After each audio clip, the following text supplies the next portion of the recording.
Hey, thanks for clicking on this video. Appreciate your views and likes and all that stuff. Welcome to Brian's Funhouse. We're going to go through my favorite 12 inches. And yeah, if anyone's watched this, I know sometimes Vinyl Richie from the vinyl community watches my videos. If he wants to do a video about 12 inches, I would love to see his 12 inches. Anyone, leave me comments below. Let me know what some of your favorite 12 inches are. Of course, the UK is where a lot of the 12-inch singles came about. Here in US, I don't know if it was cost or I don't know, but we did 7-inch singles, you know, and that was usually at the 45 speed. Played really cool in jukeboxes and stuff like that. So yeah, I don't know if it was just cost, but yeah, a lot of the cool 12-inch singles that you'll see today are from the UK mostly. And audio snobs type of people that have good ears. My ears ruined from years of playing rock and roll, being in the front, listening to rock and roll. I don't know how anyone, a longtime fan of rock and roll, can hear that great. But you'll hear people say that the 12-inch single played at like 45 RPM stuff you usually get from the UK is more of a pure great sound than the 7-inch single, which kind of makes sense. You have more room to put the grooves in the 12-inch than you do 7 inches. But anyway, before we get to my I have about 40 to show. That's like 500 inches, people. Before we get to me showing you my 12-inch, I will it's so stupid of a pun.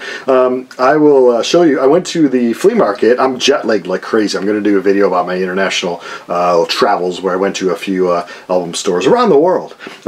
But anyway, I wanted to do this one first. I went to the King County Flea Market, about an hour away from me, and I found some good stuff there. I found the 1983 debut of Fastway. Fastway, of course, was Fast Eddie Clarke from Motorhead. Pete Way was in this band for a little bit, but he didn't actually appear on this, I don't believe. He later went on to be in Wasted. Pete Way, of course, was from UFO. And the singer, Mr. David King from Ireland. You might know him. He did, I believe, 4 bands with Fastway, and then he cut and did something like Catmandu, it was called. And after that, Flogamally. I love Flogamally. Sometimes people are like, oh, Fastway, they did that stupid Irish stuff, Flogamally. I love Flogamally. Flogamally is always a great concert, great group. I don't know if I have all their stuff, they have like 10 albums now or something, but I have a lot of Flogamally stuff. But yeah, so 1983, the intro, the first album from Fastway. Glad to have that. He also had CDs. Now usually CDs I'll pay like $1 each at a flea market. These were $5 each, but they were well worth it because I think they're really great titles. The first one I got was Jack Blaze. Of course you know him from Night Ranger, singer. He was also in the Damn Yankees. This is his second solo album from 2012. It's the last solo album he put out because he's played in a lot of groups, like I said. But yeah, that first, some of you are like, Night Ranger. That first Night Ranger album is amazing. Awesome stuff. I have a signed copy up there by the guitar player, Brett Gills. This is a 1991, great year for music. Their 5th album, Tyranny and For You. This is, of course, Front 242, industrial music. You know, CDs like that, you don't find a lot. So it was cool to pay $5. From the year before, 1990, Fugazi, their first album, and they also include the 3-song EP on this. This is a repeater with 3 songs, Fugazi. They would probably tell that guy, don't sell this for more than $5. They were always trying to give you a great product for a low punk rock price. So glad to have that on CD finally. And this, of a band that I should be getting into. I might do a video of bands that I should like, but I don't like. But this is a band that I might like if I just finally listen to them. I've always heard of them. Who's Could You? Of course, Bob Mould and the boys from Minnesota. This is their 6th and final album from 1987. This is, what did they even call this? Warehouse Songs and Stories. And this one's supposed to be, I haven't listened to it. There's supposed to be really contrasts between the 2 people, 2 to 3 people in the band of like who wrote what. You can really hear 2 different styles in this. It's usually, if you look at Who's Could You album rankings, it's usually just around the middle of their stuff. So yeah, I'm anxious to hear it. It's only $5. Hard to find their stuff on CD for cheap. So I was glad to pay $5. And I think I only really paid for 3. I know he threw in 1 for free, so that was nice. I also got some pins that I'll show you on the overlay here. This guy had Rolling Stones for 10, but as I was flipping through Rolling Stone magazine, I just watched Almost Famous on my international flight for like the 100th time. God, I love that movie. But Rolling Stone magazine, and I was flipping through them, he had 10 each. We're saying a bad price. If you get them on eBay, you got to pay shipping and handling and all that stuff, and we all know shipping and handling prices are going crazy. And he's like, how about 8 a piece? And I'm like, oh, I was actually going to buy 1 or 2 for 10. But so I bought this one because it's the year I was born, 1971. This is from December 23, issue 98. The Lynn's Family Holy Siege of America. I don't know what that is. I got it because Elvis in Action. It's got a little bit of Carole King in there. And as I was flipping through on the, I love the ads. Look at that new album from Cat Stevens. I love flipping through the ads. It's got some amazing ads, and I'll cut to the ad that I want to show you. Look at that. An ad for the new album for the band Faces. Of course, Rod Stewart, Ron Wood. Ron Wood, obviously, you know, is Rolling Stones now for a long time. But yeah, I love these ads. You know, Rolling Stone magazine started in '67. This is 1971. And it was still, every other ad's like, this new album is going to come out. Of course, Rolling Stone turned into a heap pile of corporate poo-poo. It's glossy, and every other ad is like Coke or a computer ad. It's just, it's lost its rock and roll. I don't know, you could argue mid-90s, it kind of lost its rock and roll flair. I mean, it's not so good anymore. But these old ones, 1971. Rolling Stone magazine. Can't wait to read all that stuff. And I also found stuff. These are like $1 each. And, you know, these are like $10 each. These are for the toy nerds who watch this channel. A video or two ago when I was in Kentucky, I showed you I bought the Jabba the Hutt play action set from Return of the Jedi. Boom! Got the manual for $1. This came with it for $1. It was $2 for a bag of them. This is the speeder bike one, which I don't have, and I don't really have an urge to get, so that's probably put on eBay. I'm going to put a bunch of toys on eBay soon, because I'm a grown-ass man. You don't need toys anymore. And I also found this magazine for $4. Fantastic. Heavy Metal, 1981, great animated movie. An article about that. Okay, let's finally. Oh, the best thing I got. Where is it? Pew. I can't do my hands unless I... the Wasp Kiss poster behind me, 20, he had 25, and I'm like, how about 20? $20. Now, I saw them, this is for their 85-86 tour. I saw them in Chicago at the UIC Pavilion on January 17th. Sadly, this isn't, there it is, this isn't the poster for that show, but it is, let me just take it off and show you. This is 3 shows after it when they played Rockford, Illinois. I think they went up like Milwaukee, Minneapolis, and came back down to Rockford. This is the show on January 22, so I saw them 17th at the Rockford Metro Center, sponsored by Budweiser. Look at this beauty. I walked by, he just had it like flipping in the wind.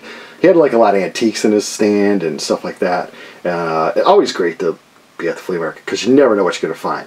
And yeah, Kiss poster. I was at the show. I might do a show review, like looking back at it. Wasp blew them away. Kiss, at this point, Kiss just looked like they're, let's play like 14, 15 songs, let's get off stage, let's, you know, there was Kiss stuff and lights, but it was such, I think, half-assed. Yeah, but Wasp, oh, they blew them away. They were touring on their second album, The Last Command, and they were just hungry, crazy rock band. And it even says, display in concession area. That little, I don't know if you see that up there, which is cool because all these times you see these posters, 99.99999%, they're always repro, which is fine if you just want, you know, a cool thing. But to see an actual poster and get it for $20, boom, it's in plastic now. Let me hang it back up. All right, Brian, stop showing us stuff and let's see your 12 inches. Well, let's go. Kind of not in alphabetical order, but I try not to pick EPs. I try to pick pure 12-inch singles. So these are some of my favorite 12-inch singles. This is The Clash, an A-side single called Straight the Hell. But it's really Should I Stay or Should I Go is why you're going to purchase this. And Straight to Hell is on the flip side there. The artwork is just amazing. That's one of them. Like 39 more to go. Time, Clock of the Heart by Culture Club. Boy George. A lot of people were questioning their sexuality looking at these pictures. Chick is hot. The chick is a dude. Who am I? You know. But Boy George, White Boys Can't Control It is the additional track. There's the Other Boys. Of course, Culture Club, great band. Buffalo Town, one of my favorite bands. Just did a show review, or review of shows and included them in there. Buffalo Town, this is for Bird Brain, and Reason Why Acoustic is on it. They also do a cover of the Psychedelic Furs Heaven acoustically on this, so I have a few from them, but I picked this one just because of the Heaven cover, and I love the song Bird Brain. The Cure, I don't have a lot of 12-inch singles from The Cure, but I had to include them. This is the Love Cats, 12-inch single by The Cure. Punk Rock Girl by the Dead Milkmen, one of the first 12-inch singles, if not the first 12-inch single I ever bought.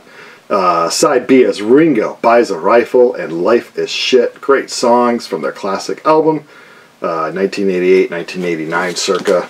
Dead Milkmen. I'm going to see them at Riot Fest in a few weeks. I'm pretty damn excited. Def Leppard, Bringing on the Heartbreak. The reason why I picked this one, off of their best album, no doubt, High and Dry. And it's got my favorite song from them, Me and My Wine, on the flip side. Yeah, so 12-inch single from them. From the UK, which is the United Kingdom, for those of you that may not know.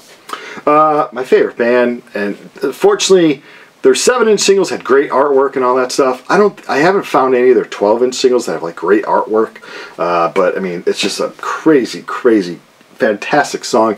Any singers out there are fans of singing. Cheap Trick Voices, one of the best rock songs you're ever going to hear. One of the best vocal performances you're ever going to hear. This is the promo single for that. Voices from Cheap Trick, of course, off the classic Dream Police album. A band that I'm going to do a video of my whole collection of. So I have a lot of 12-inch singles. There's a lot of 7-inch singles, but I'm showing the 12 inches now. This is for Peekaboo, of course, by Devo. You also have the song Find Out on the back of this. I believe, not mistaken, let me know in the comments, I believe Nirvana did Find Out as a cover. I don't know, somebody I think played Find Out as a cover for Devo. Couldn't just pick one because they're my favorite band. I wish the cover was, the artwork was a little cooler. It's such a great trippy song and a great trippy video you'll see on MTV. Their cover of Jimi Hendrix, Are You Experienced from Devo, another 12-inch single that I love. Dio, I have a few of his 12 inches. One of his Mystery with Eat Your Heart Out and Don't Talk to Strangers. Live versions on the flip side. Great stuff. Great artwork from him always. Rest in peace, Ronnie James. Dio, Rainbow in the Dark. Of course, love this artwork. I believe his name is Murray. The satanic dude there, Murray. Probably like the assistant of hell. I don't know what his job is. Stand Up and Shout, Straight Through the Heart are the live tracks on the back. I like that when a single 12-inch single either had one song and an unreleased song is on side 2. Of course, when CDs came out, people were cramming additional tracks everywhere. But in order to hear these songs, you had to buy the 12-inch single. They weren't on the album. I hate when they picked 2 cuts from the album and put it on a 12-inch single. I hated that. I liked more, but it was like side A, oh yeah, the big song I love, and then like extended version of it on side B, and then like a rare live song or cover song on side 2. That's what I liked. Anthrax Indians with Sabbath, Bloody Sabbath. Perfect example. A Black Sabbath cover on side 2, and also the song Taint. Joey there. He's got Native American blood in him, so no comments about, oh, that's horrible, showing him wearing a headdress. Stop it. Iron Maiden, Number of the Beast, maxi single. This might be kind of considered an EP. I guess not, because it's just got one song on the back. Remember Tomorrow, recorded live in Italy. Iron Maiden was always great for putting out like rare stuff on side 2. Like I said, before CDs come out, this is the only way you can get it. So Number of the Beast, and of course Iron Maiden with artwork. I mean, what band did cooler artwork than Iron Maiden? Of course, the band wasn't drawing the stuff, but I don't know who did, so can't give that guy credit. This is a maxi single, so more than one song. 2 Minutes to Midnight with Rainbow's Gold and Mission from Airy on the back there. Again, you want to hear those songs? Head by the single. More Iron Maiden. Boy, I pulled out almost all the Iron Maiden 12 inches I have here. Run to the Hills is the big song off of this. Side 2 is Phantom of the Opera, and then Loose for Words. Recorded live from '84. This came out in '85, I believe.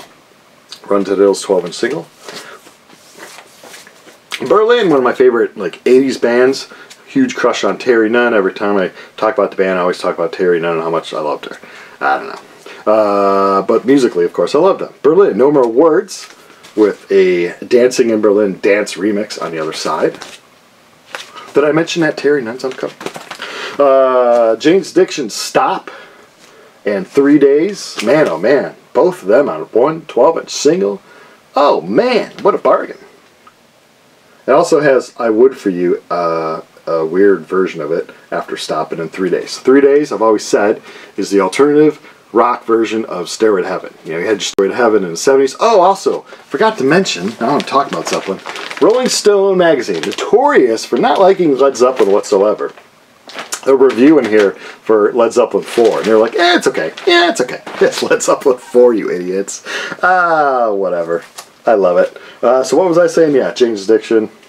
Good stuff. Oh, yeah, Namor, Coheed and Cambria, Welcome Home. Song from them, I always consider the Stairway Heaven of the OOs. Because I don't think it came out after 2010. Yeah, let's just say of the OOs. Every 10 years has to have its Stairway to Heaven. So what's Stairway to Heaven of the 80s, Brian? I don't know.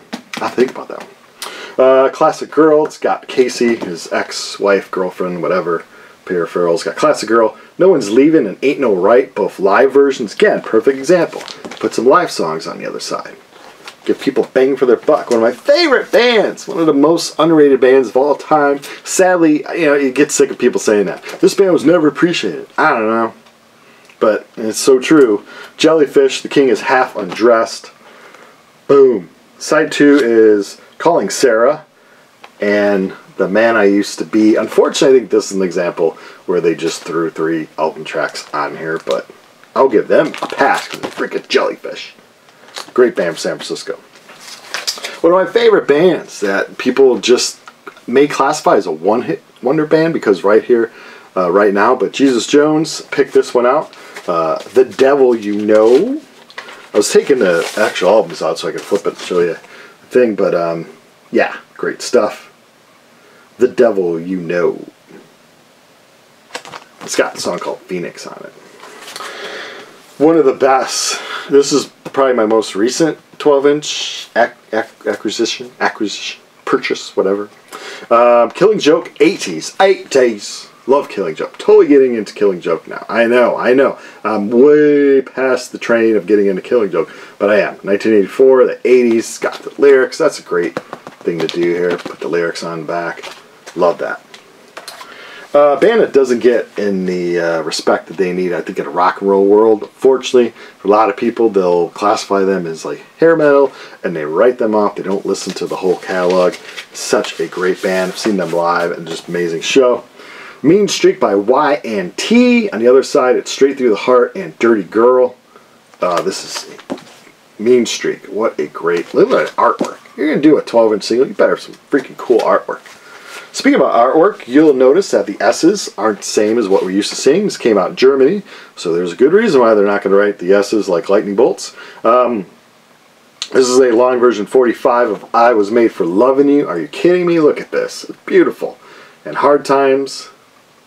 Got it for 10, was I probably on Eurosystem there. Yeah, I bought this in Germany. One of my, it's funny because my next video is going to be about shopping internationally for albums, but one of my biggest regrets in the whole album thing was when I went to Germany, I went to this album store, I was in a bad mood, and I wasn't sure where I parked was legal or not, and I was getting a ticket. I maybe spent, I don't know, 15, 20 minutes in the store in Berlin. Oh man, I could have spent days in there. So I went to the Kiss area, but yeah, I Was Made for Loving You and Hard Times. Oh man, I'm going to go back to Berlin someday. That's on my short list. That's on my medium list, I guess, of international travel. Living Color, Open Letter to a Landlord. And Cult of Personality live, of course. Talking About a Revolution, recorded live. Good stuff there from the boys. And this has no... you know, it's 12-inch single. It's the only thing I own from this guy. It's probably my favorite song from this kind of era. And I just wanted to include it because this cover art was on a lot of music at the time. And a lot of rock and rollers are like, no, no disco. RSO, you go to hell with your disco and your little happy cow up there with your pink red cow. But Mr. David Naughton with Making It. Who's David Naughton? One of the actors in American Werewolf in London, oddly enough. And I met him. He was a really nice guy, but I had him sign a soundtrack for American Werewolf in London. But I did tell him, I'm like, dude, I danced my little butt off as a kid to Making It. And they also made a, they made like a TV spin-off of the song or something. Way back when they used to do crap like that. Material Issue, Diane. The other side is Out Right Now and Trouble. Oh yeah, this may be classified as an EP. It's got Simon and Garfunkel, The Boxer Live after Diane. So this has 4 songs on it, but I'm going to say it's a 12-inch single. Man, Brian, you got a lot of 12 inches. Well, I think Metallica, Jump in the Fire, Live side is Phantom Lord. This is, you know, it's maybe 12 inches if we go. It's probably like 10 inches, but I just wanted to show it off because it's pretty cool to have. Yeah, pretty cool. Ministry got a ton of 12-inch singles from them. This is Burning Inside with Thieves. Got a 12-inch remix of that, and Smothered Hope also for them. I believe Smothered Hope is a cover song, if I'm not mistaken. Motley Crue. I didn't really like them at this point, but for some reason this little slow song, I was, oh, okay. I only like really the first 2 Crue albums and done. But there's a reason. Without You, because side 2 is Livewire, the original leather mix. Livewire is probably, or song 2 rather, is Livewire. Livewire is the best Motley Crue song. So, no it's not. Yes it is. There's no art. What's better than Livewire from Motley Crue? Side 2 is Girls, Girls, Girls Live, and All in the Name of, live. Naked Ray Gun, Chicago punk legends. They're popular punk legends from the 80s, 90s, 00s, the 10s, the 20s. Their last album came out last year. Treason, one of 2,500 of them. It's Mr. Gridlock. I Don't Know is unreleased live version. So yeah, I mean Treason from the album Understand. Well, I haven't heard of this band. Well, then YouTube, Google it, whatever. You're already on YouTube watching this video. Just put in Naked Ray Gun, Treason, and Thank Me Later. It's an amazing song. New Order, had to throw in a 12-inch New Order. This is Blue Monday, special price maxi single, and 1988. Had to throw in Labak, what I say, but I think it's Labak, the Serbian pop star who you think is from like era 1940s Germany, but Labak, Life is Life, classic. Germania is on the other side of that. Pink Floyd, not a lot of 12-inch singles from Pink Floyd. Not Now John, single version.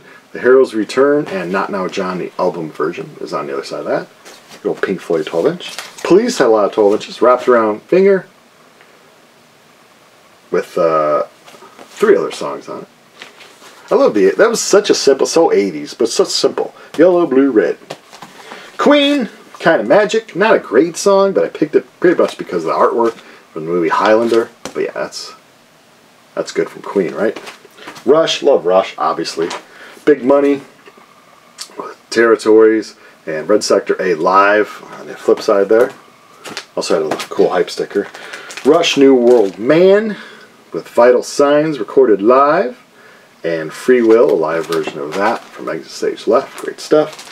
Rush, another great single from them. Countdown with New World Man, Spirit of Radio live on the other side. I love this. Simple. Or sometimes simple is all you need for a cover. There's a fine line between clever and stupid. Flock of Seagulls, Iran with the 80s. Gotta go with that. And then talk about artwork too. I mean, come on, look at this. I would think out of all these 12 inches, this is for artwork. Boom. I mean, this says 80s, doesn't it? Sure it does. Wasp, Wild Child, tying it back into my poster there. He does a professional tie. Last but not least, for anyone still watching, Blind in Texas from Wasp with Savage and I Want to Be Somebody on the other side. Alright, those are my 12 inches. Thanks for watching.